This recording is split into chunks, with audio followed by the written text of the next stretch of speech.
If you missed your favorite show or interview, visit episodes on our website at theworldtoday.news. Now there really is no reason to miss out on anything on theworldtoday.news. Good evening. In the last hour, the FBI has released images of a person of interest in the shooting of Charlie Kirk in Utah. 2 pictures have been released. The FBI says a suspect, a person of college age, is still on the run and that they found a high-powered rifle. Mr. Kirk, a right-wing influencer, was shot and killed while speaking at a rally at Utah Valley University last night. We will not stand for what happened yesterday. We are exhausting every lead. We have every officer invested in this, every investigator, every local agency. The outpouring of support from the law enforcement community has been astounding. We are investing everything we have into this, and we will catch this individual. Having walked through the crime scene, through the hallways of this school, through the classrooms, I can't imagine what the people on scene felt as well. A horrific event where some of them barricaded in classrooms, some of them ran in fear. Can't overstate the tragedy and the horrific event that yesterday was, and how we will work to bring to justice the actions of one individual or any other individuals that assisted in that. Our state has gone through a lot, and we will come out successful. This morning I can tell you that we have recovered what we believe is the weapon that was used in yesterday's shooting. It is a high-powered bolt-action rifle. That rifle was recovered in a wooded area where the shooter had fled. The FBI laboratory will be analyzing this weapon. Investigators have also collected footwear impression, a palm print, and forearm imprints for analysis. Now, I understand there are a lot of questions about motive. I assure you that all leads, tips are being fully investigated. As of this morning, we have received more than 130 tips. We thank the community for that. The FBI has brought every resource to bear, and we will continue to do so throughout the course of this investigation.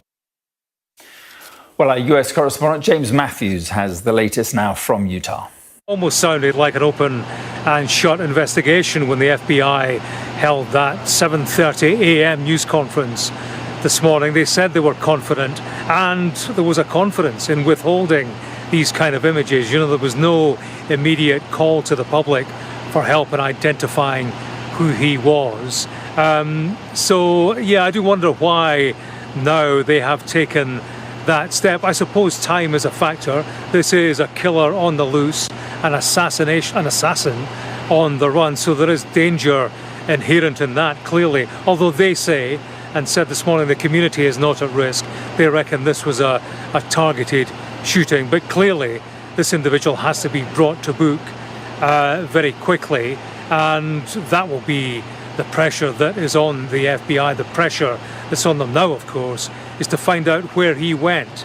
We see him climbing stairs in those images, presumably before the assassination. We are told that he was running afterwards. There's no indication that we're looking at the aftermath in those 2 still pictures. He doesn't look like a man in a hurry, but yeah, you know, he could be anywhere. If he got into a vehicle, then that widens the scope of the manhunt considerably, and they will be sifting through not just video evidence, but also, you know, number plate recognition, eyewitness evidence as well. Well, speaking during the 9/11 commemorations in New York, Donald Trump paid tribute to Charlie Kirk and announced he would be awarding him the Medal of Freedom. Let me express the horror and grief so many Americans at the heinous assassination of Charlie Kirk have felt. Charlie was a giant of his generation, a champion of liberty, and an inspiration to millions and millions of people. Our prayers are with his wonderful wife, Eric, and his beautiful children. Fantastic people they are. We miss him greatly, yet I have no doubt that Charlie's voice and the courage he put into the hearts of countless people, especially young people, will live on. I'm pleased to announce that I will soon be awarding Charlie Kirk posthumously the Presidential Medal of Freedom. The date of the ceremony will be announced, and I can only guarantee you one thing, that we will have a very big crowd. Yeah, it's just amazing, isn't it? It still shocks. It just and sends a shiver down the spine. Martin Sieff is author, former chief foreign correspondent for the Washington Times. Martin, thanks for joining us. It's a very sad day, and it's a sad day yesterday, and it's still equally sad today. Do you think here's something for you? Do you think they'll catch the guy or not? They'll catch someone, Mike. There will be a fall guy, and maybe it's the guy who's the trigger man, and maybe not. More likely, I at least, I'm a mildly betting man. I am Irish. I'd say 50 chance he'll be shot resisting arrest, and even if he's not. There are so many questions about it, because this does not appear to have been a crime of passion, a crime of political rage. It was done by a professional, a single shot from a significant distance with a high-powered rifle. This was a professional. And Charlie Kirk was not important enough in himself to warrant being rubbed out by serious people. There's other stuff going on here. America has a propensity towards assassinations and killings. And it supposedly is the land of free speech. We can see what happens if you have free speech. What's the deep-set problem with America at the moment? It's the deep state, because it's the same problem that existed when President Kennedy was eliminated in Dallas on November the 22nd, 1963, and no serious people were held to account for it. And it was blamed on Lee Harvey Oswald, who appears to have been a patriotic Marine turned CIA asset, who was actually working undercover, as he believed, on behalf of his government. But he was killed, of course, before he had a chance to open his mouth. And the trigger man in his case was an organized crime button man, Jack Ruby, a notorious little sleaze who had been a creature of the underworld over the previous 25 years. And yet at the time, and for many decades afterwards, at least in the mainstream US media, this was never acknowledged. In fact, in the mainstream American media, it is still not acknowledged that it was an underworld creature who eliminated Lee Harvey Oswald quickly enough to prevent him from talking, and did so in the middle of a police station, no less. So the real underlying problem is not violence in America. In social day-to-day middle-class life in America, you're much less likely to be shot or mugged or stabbed than you are in a London train or in a London pub these days. And that's been true for decades even now. There's a great deal of crime in America because of the uncontrolled nature of guns, which I oppose. But it is not some madness in American society. If you look at the pattern of American assassinations all the way back to the shooting of President Lincoln, they are all conveniently put on single individuals. In many cases, there's no question that the individual did do it, like Booth in the case of Lincoln, like Leon Czolgosz in the case of President McKinley. This is very clear. But what we find again and again is that there are conspiratorial patterns and interested groups, sometimes the anarchists, sometimes connections with the Confederacy, as was the case with the assassination of President Lincoln. And there are endless suspects, from organized crime, even into elements of the CIA that have been accused or have discussed openly or appear to be problematical in the case of the Kennedy assassination.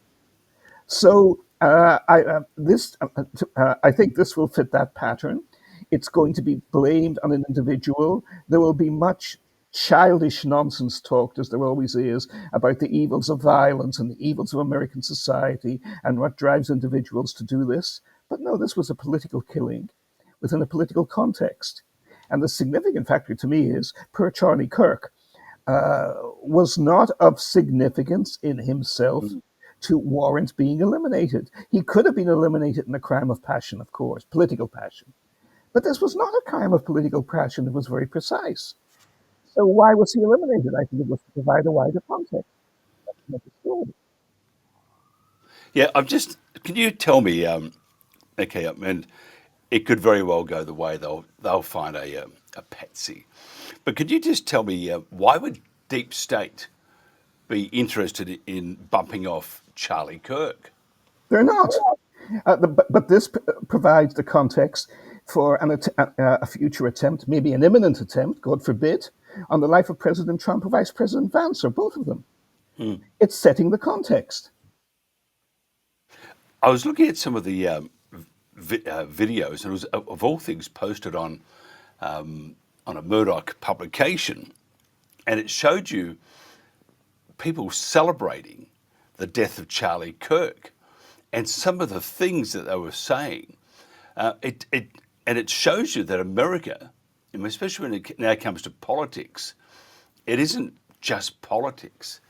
It's almost a crusade, isn't it, to obliterate the other side. You're absolutely right, Mike. I wish I could disagree with you on this. How often have I said this? I find these days agreeing with colleagues and friends is much more depressing than having the energy to, or the belief to disagree with them. Because what we agree on is almost always right, and it's almost always terrifying. This is a divided society. It's been steadily splintering since Vietnam.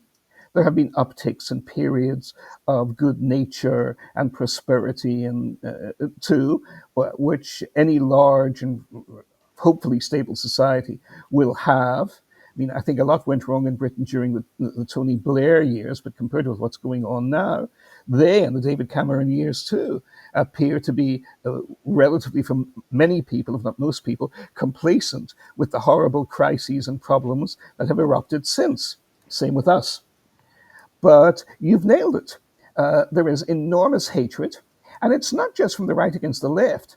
The mainstream media in our country, and much more in your country, as you personally, I know very well know, is in denial about the liberal internationalist hatred to an extraordinary degree of the patriotic and the reactionary right, both in its moderate elements, but certainly also in its more extreme elements. There's no question Charlie Kirk and the way he spoke was on the more extreme elements of the right in our country. But again, we have unreasoning hatred here.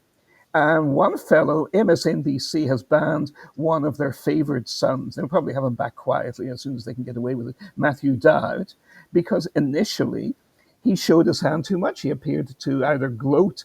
The remarks were actually, as written at least, ambiguous. But he was certainly accused of basically providing a justification for the killing of Kirk. And you have this on the right too, but you certainly have it on the liberal left as well. And that is the old tradition of unreasoning hatred and the fanning of hatred. And whether it is on the right or on the left, this is enormously dangerous. And I published a book in 2015, a decade ago, and I'm actually republishing it now.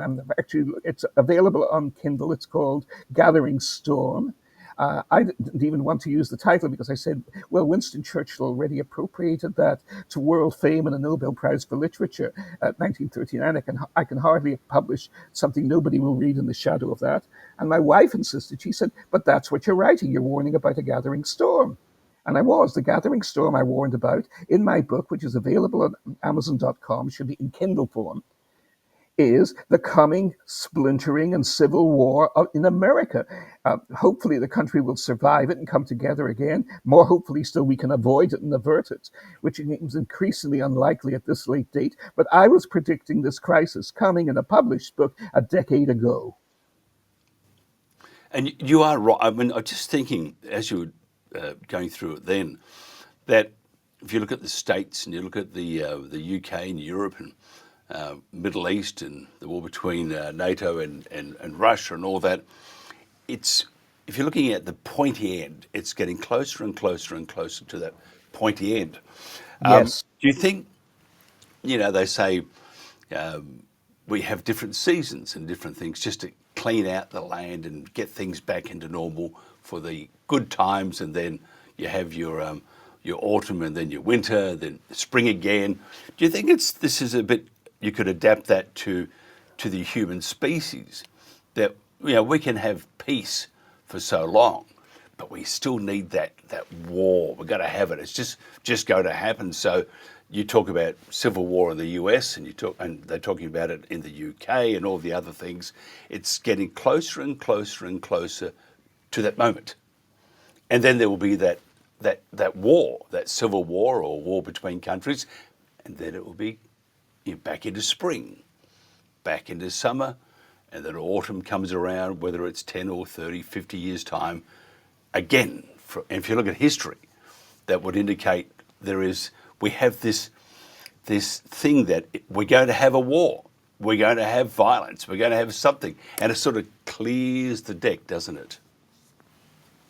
Again, oh my, I wish I could disagree with you, Mike, with the marrow of my soul. I'm invested in American society. I grew up in British and Irish society. In America, there was upheaval in the 60s and went through the 70s. We had some in Britain and certainly in Northern Ireland, but it was mild compared with them, and compared with the number of people who suffer now, drug addiction problems, human trafficking problems, poverty and economic problems. We had them all, but only a fraction of what we have now, as you say. And I only wish you could be wrong, but I can't argue it or disagree it with you. But there is, of course, one huge difference here from even previous times. Thermonuclear weapons did not exist before 1952-53. Who's going to crawl back from that? A few people here, a fraction. Literally nobody in Britain, because the population density in such a small island is terrifying. British government policies, above all else, should be seeking to defuse the crises in Europe and the Middle East. Ursula von der Leyen, and I've never been an admirer of her policy-wise. She's finally belatedly seems to be bestirring herself to at least do a little bit to try and end the violence in Gaza. Again, far too little, far too late, far too ineffectually. Do we have one hand clapping or half a hand clapping? But over here, I had another book also published in 2015, and it was a history of the United States, and it actually fulfills exactly what you have just said. It's called Cycles of Change. And I trace this cyclical pattern of new consensus, optimistic eras lasting 20 or 30 years, then the policies that generated them not being abandoned, but usually falling out of date and becoming increasingly obsolete, crises developing, and then political upheavals, either relatively containable or sometimes enormous, like the Civil War or the Great Depression, and World War II, which followed hard on its heels. And I trace this pattern in Cycles of Change. And I therefore predicted in Cycles of Change, which was conceived of in the year 2000, only published in 2015, which is a story in itself. But I predicted then that by the mid-2020s, which is where we are now, America would be entering its greatest crisis since the Great Depression and World War II, and that would be a danger of civil war and of global war, possibly following it. And this is where we are. Just quickly, as we've jam-packed, I'd like to just get your thoughts on a couple of things. Does Donald Trump give the jet back to Qatar? Because Israel has let its intentions known to Qatar. Where do we go from here? What happens next? I think the pattern up to now has been very clear.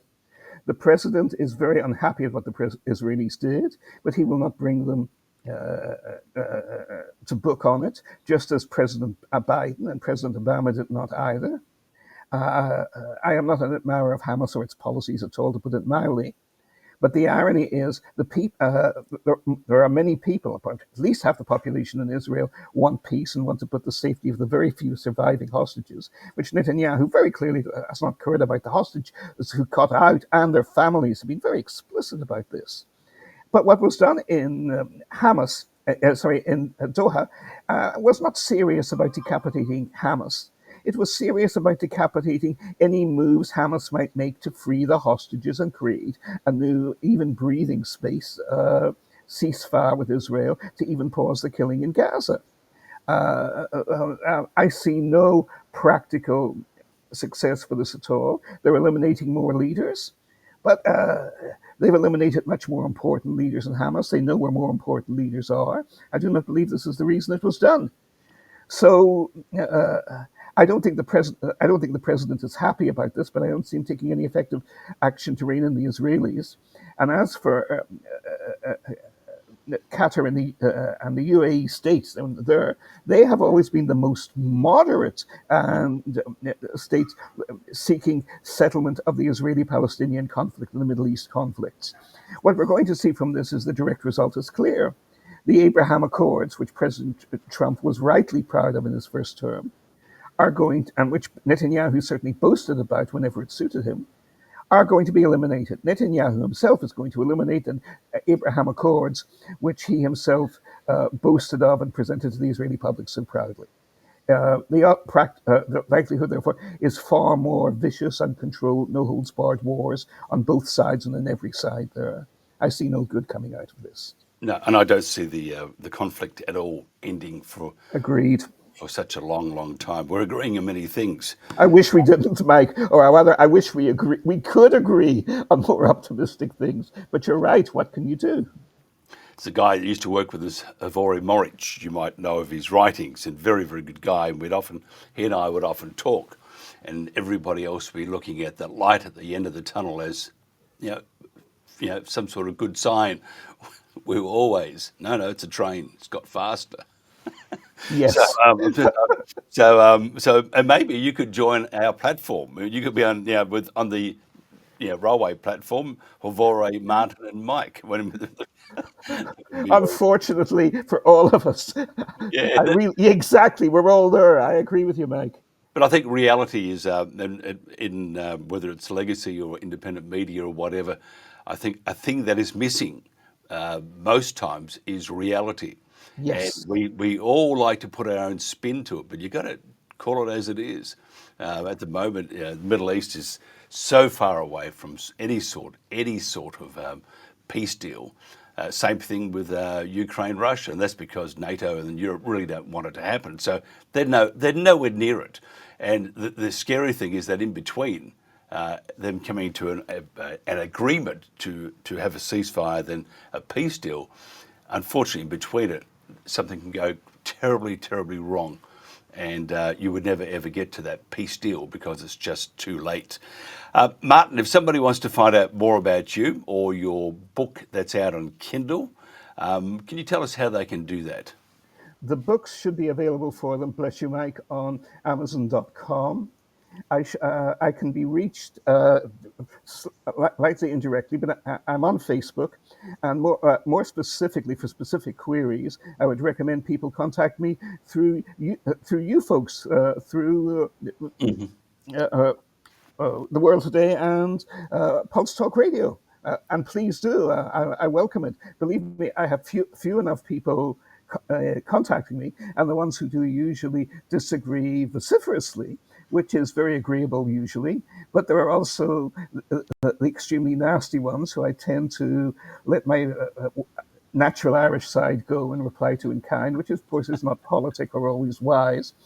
But I do believe there are times when I'm sure you've had more than me and more than your share of that kind of abuse too.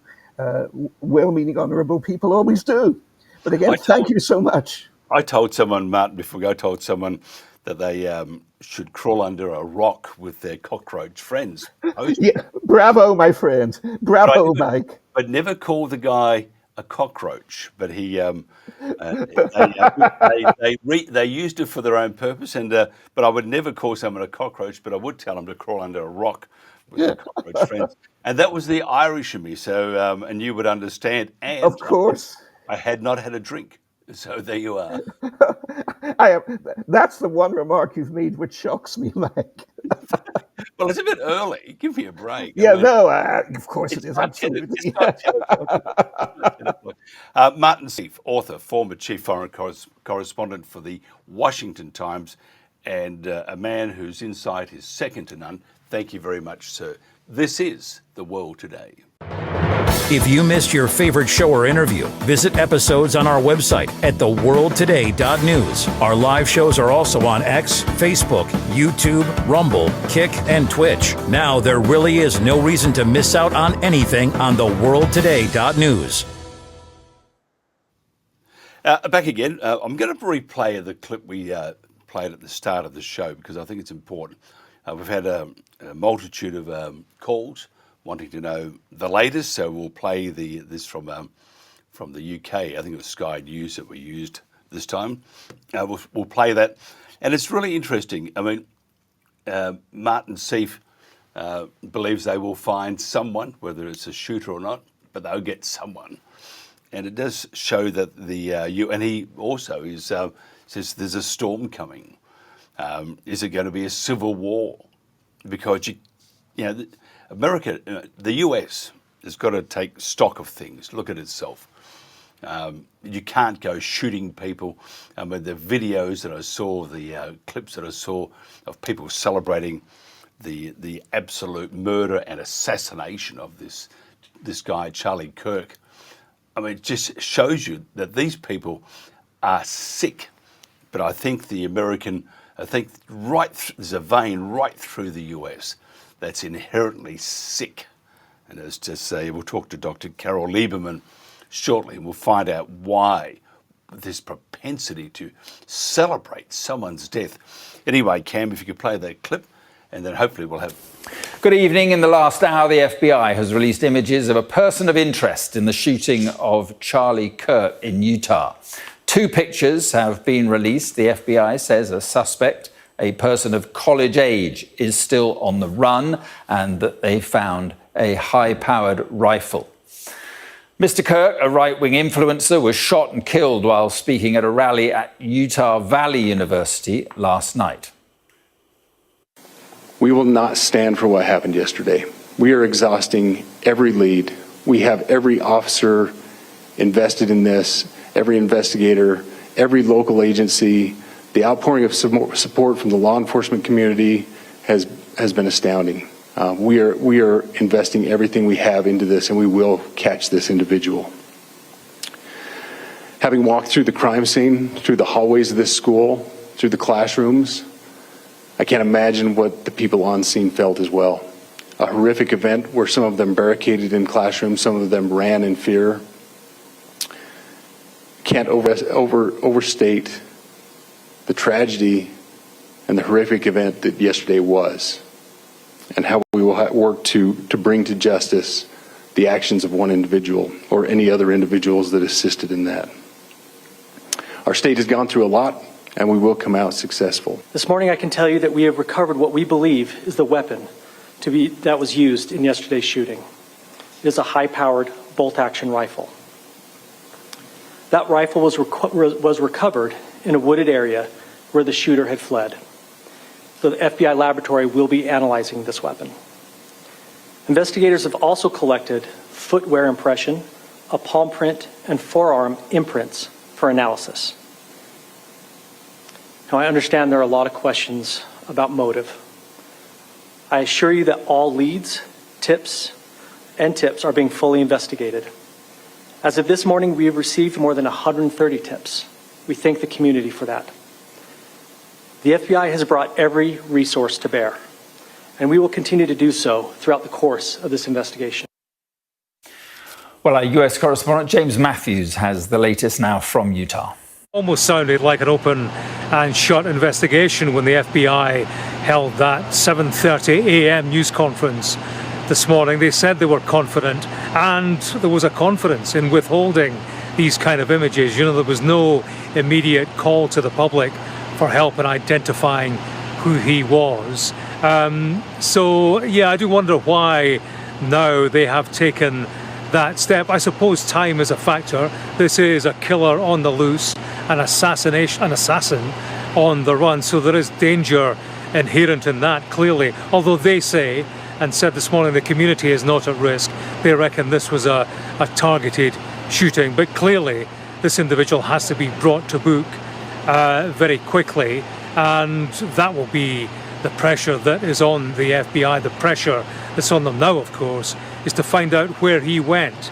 We see him climbing stairs in those images, presumably before the assassination. We are told that he was running afterwards. There's no indication that we're looking at the aftermath in those two still pictures. He doesn't look like a man in a hurry, but yeah, he could be anywhere. If he got into a vehicle, then that widens the scope of the manhunt considerably, and they will be sifting through not just video evidence, but also, number plate recognition, eyewitness evidence as well. Well, speaking during the 9/11 commemorations in New York, Donald Trump paid tribute to Charlie Kirk and announced he would be awarding him the Medal of Freedom. Let me express the horror and grief so many Americans at the heinous assassination of Charlie Kirk have felt. Charlie was a giant of his generation, a champion of liberty, and an inspiration to millions and millions of people. Our prayers are with his wonderful wife, Eric, and his beautiful children. Fantastic people they are. We miss him greatly, yet I have no doubt that Charlie's voice and the courage he put into the hearts of countless people, especially young people, will live on. I'm pleased to announce that I will soon be awarding Charlie Kirk posthumously the Presidential Medal of Freedom.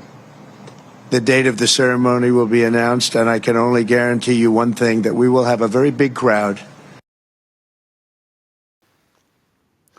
Yeah, very, very sad and very disturbing. Dr. Carole Lieberman, MD, M.P.H, is known worldwide as America's psychiatrist and the host of Dr. Carole's Couch on voiceamerica.com and the Terrorist Therapist podcast.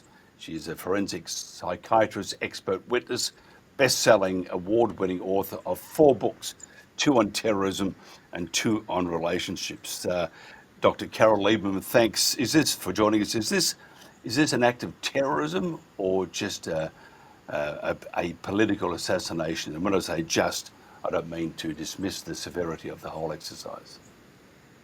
Well, yes, we could probably characterize it under the title of terrorism, in the sense that somebody was trying to make a point, not just killing Charlie Kirk personally, but trying to make a change, socially, culturally, politically.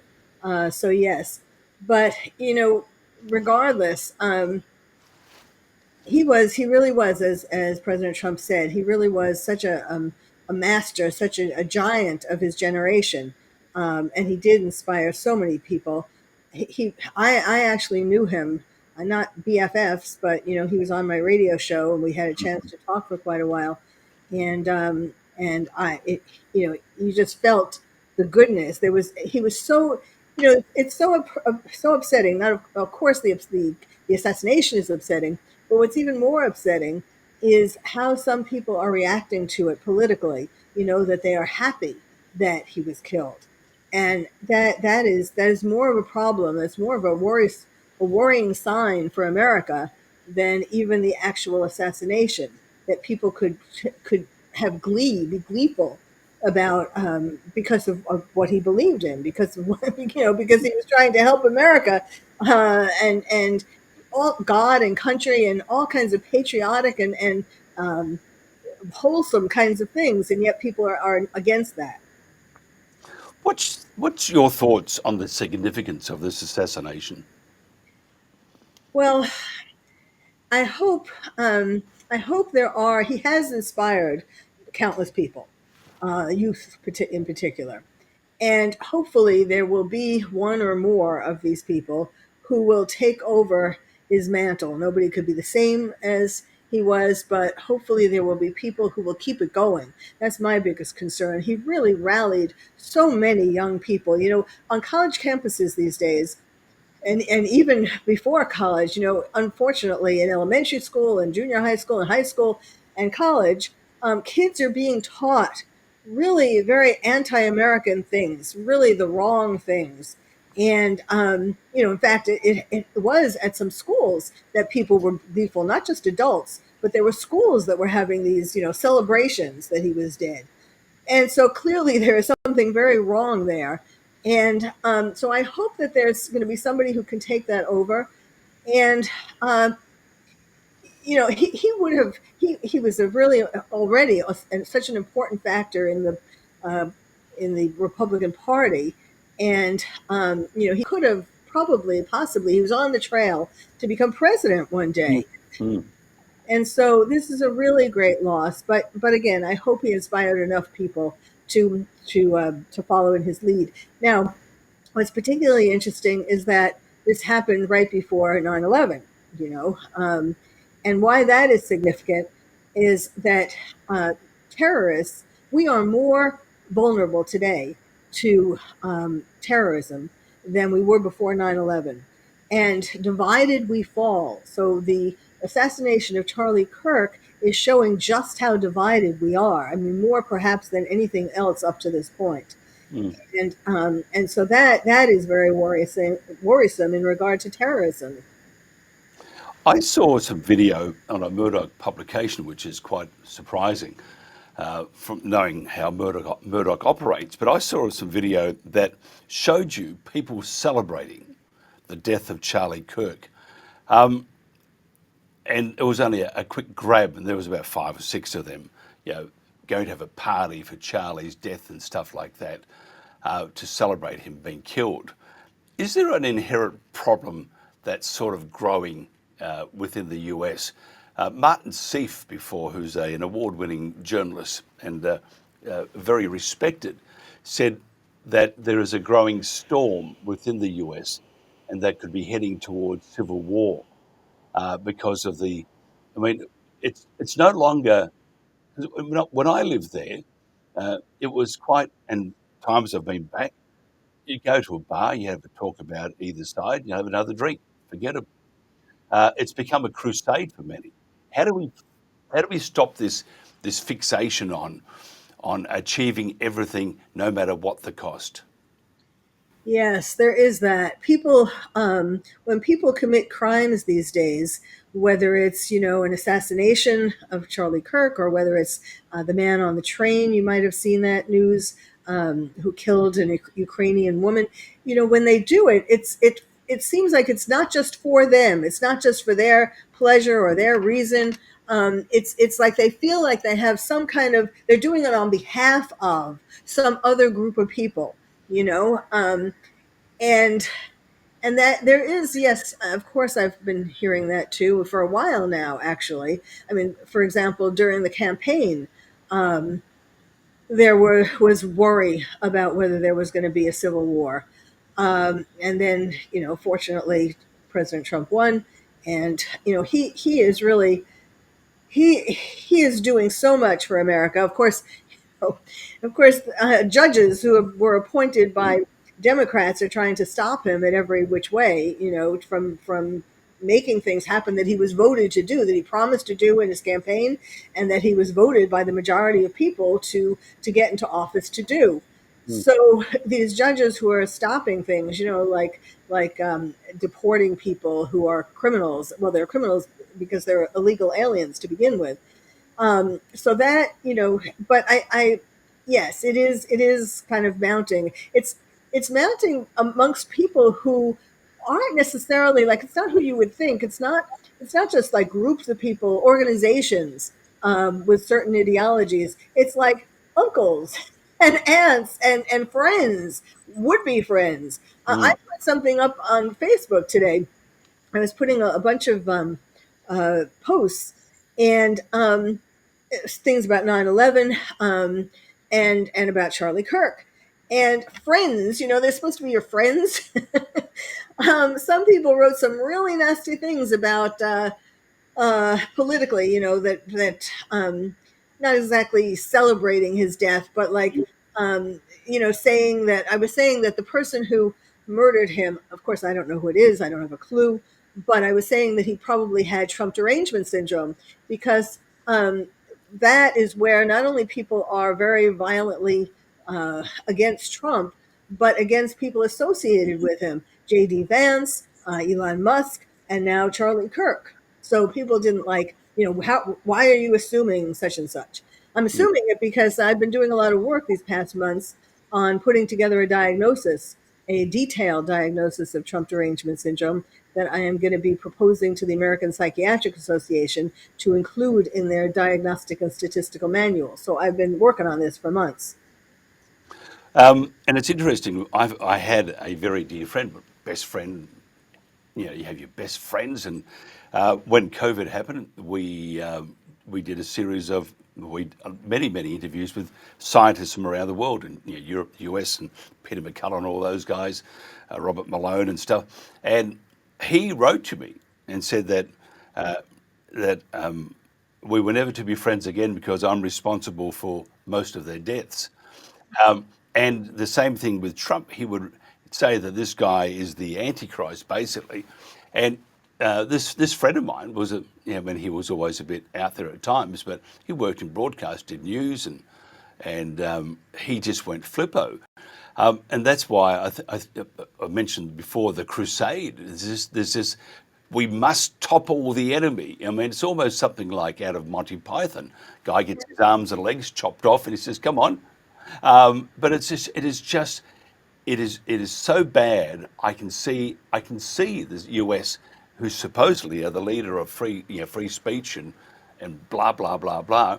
That's just been thrown out the door, because if you have a different view, aka the assassination of Charlie Kirk, then we'll deal with you. So either you toe the line and shut the F up, or you're going to be dealt with. How do we get rid of that cause to action? It's really difficult. Because the people who have such strong feelings, like your friend, you can't really reason with them. It's not logic. People who have Trump derangement syndrome, it's not about his policies. They might quote a certain policy here and there, but that's not it. It's about him. It's that they don't like him. Men don't like him because the men who don't like him because they have low self-esteem, and they see Trump, who has really all the things, stereotypically that men and little boys are taught that they should have, power and wealth and a beautiful wife and all of that. And so there's like jealousy, some envy, and women, of course, the women who don't like Trump are feminists who have problems in relationships with men. So it's not really, you can't say, well, you can't argue policy. I could maybe argue one or two things, but that's not really gonna solve it, because it's illogical.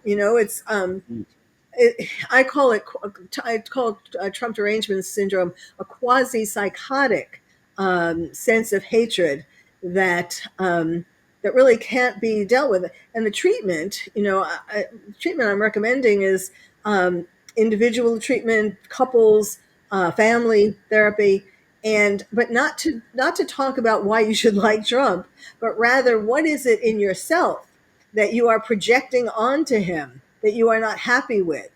And that's the only way to get to the bottom of it, because it's a waste of. First of all, if people went to therapy, first of all, it's not, for somebody to go to therapy with Trump derangement syndrome, they don't admit that they have it, so that would be hard. But because a lot of marriages are breaking up in America, I don't know how much of that is known outside America, but a lot of divorces due to Trump derangement syndrome, a lot of workplace issues, people getting fired, people getting into fights, things like that. And so the reason why people would go into therapy for it isn't to all of a sudden love Trump, but it's to get along with these other people. So there is hope, but yeah, I mean, the Charlie Kirk assassination really pushed it to another level, and not in a good way. Yeah, I think it was just, and today being, it's a very important day, not only in the history of America, for the whole world. Those videos that I saw, and the rhetoric coming from the peanut gallery, and there's many in that gallery, it sort of disparages 9/11, doesn't it? I mean, many thousands of people died, And you look what's happening now and you think, have we learned anything? You know,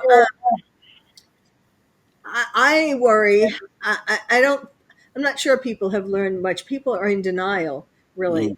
As I think I was starting to say about how I've been helping people since 9/11 for 24 years, helping them cope with terrorism, the threat of terrorism, terrorism attacks, and so on in America and in London because of 7/7, and Manchester, that their attack, and Paris, their attack.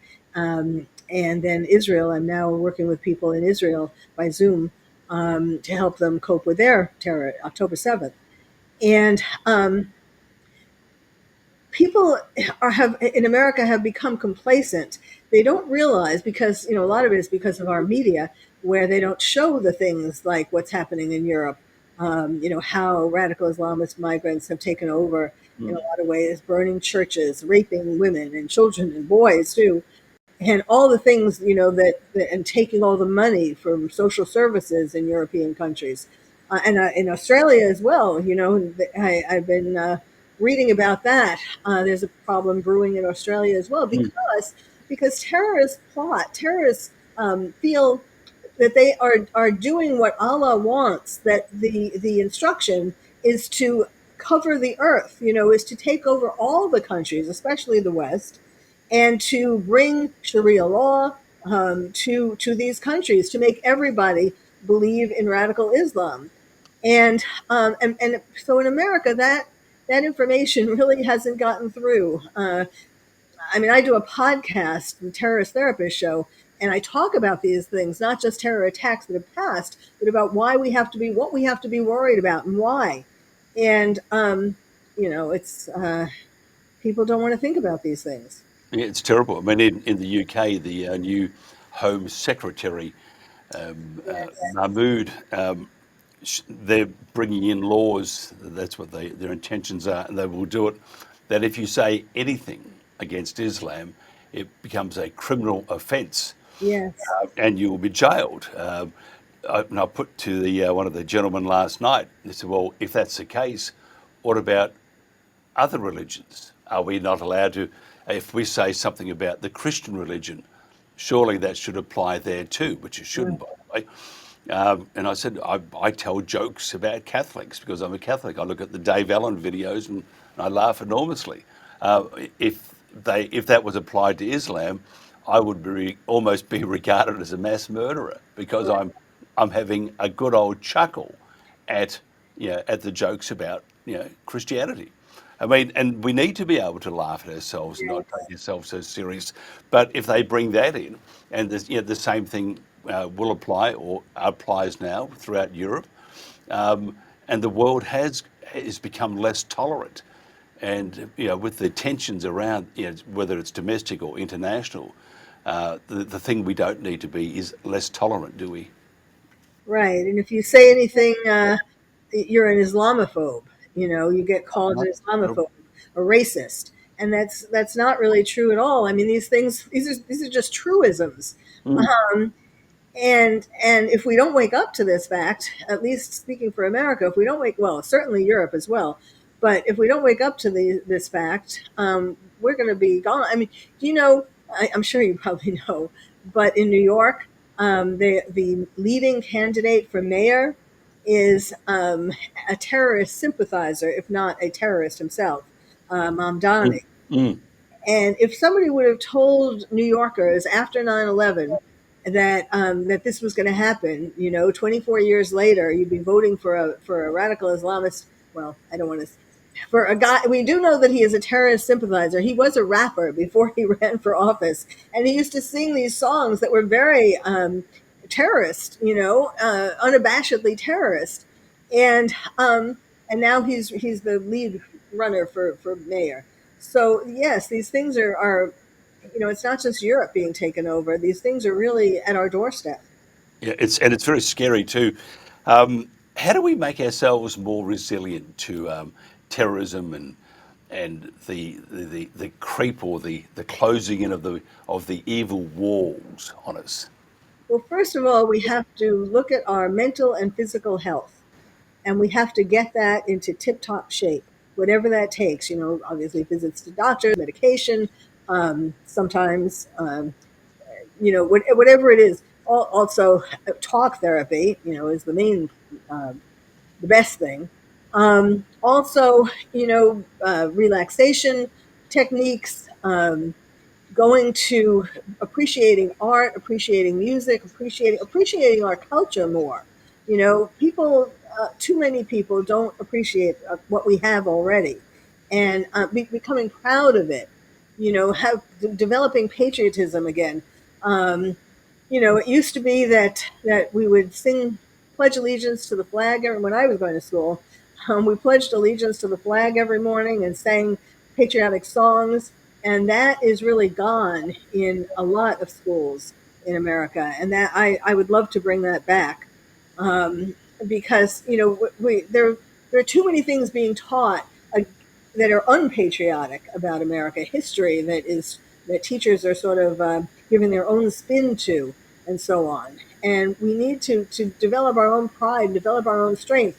Part of the problem is with COVID and the lockdowns, people became helpless. They scared, being locked down, being told, listening to that. Like what you were saying, told you have to have these mandates, you have to take a vaccine, and all these things. It really took away a lot of power of people, and we have to get it back.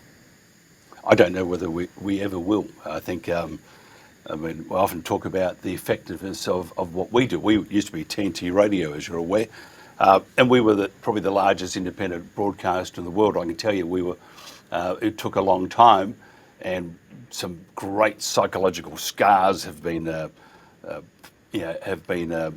there, but eventually they win. And the same thing with I think government. If you look at the UK, they talk about Starmer being all sorts of bad things, which he is though, but he's still there for another 3 or 4 years. And the level of opposition, the other parties, Conservatives, is very poor indeed. Look at Australia. We have also, you should look at the treaty that they've signed with the Indigenous people, that they're going to be teaching the truth tellings from the Aboriginals in schools before they look at other things such as English and all sorts of things. So and they're going to do it. We cannot stop it. But you are right. We have to believe and try to stop Yes. it, because that's the antidote to feeling helpless and depressed and all of that. We have to keep trying. It's just we had a friend from Dubai, of all places, one day tell us that the Western world is upside down, and I probably agree with him too. Dr. Carole Lieberman, it's been an absolute pleasure, and I appreciate your time. I've gone over a bit, but I like talking. You're like my psychiatrist. I'll just lie down and tell you the woes of the world. But thank you very much for your time. If somebody wants to find out more about you, Carole, how do they do that? Sure. Well, I have a number of websites and so on, but for now, the best place to go is terroristtherapist.com. And you'll be able to see the music video that I created that's been going around on a mobile billboard truck on the anniversaries of 9/11. And my book, Lions and Tigers and Terrorists, Oh My, How to Protect Your Child in a Time of Terror, and so on, a bunch of different things. Yeah, absolutely fantastic. Dr. Carole Lieberman here on The World Today. Thank you.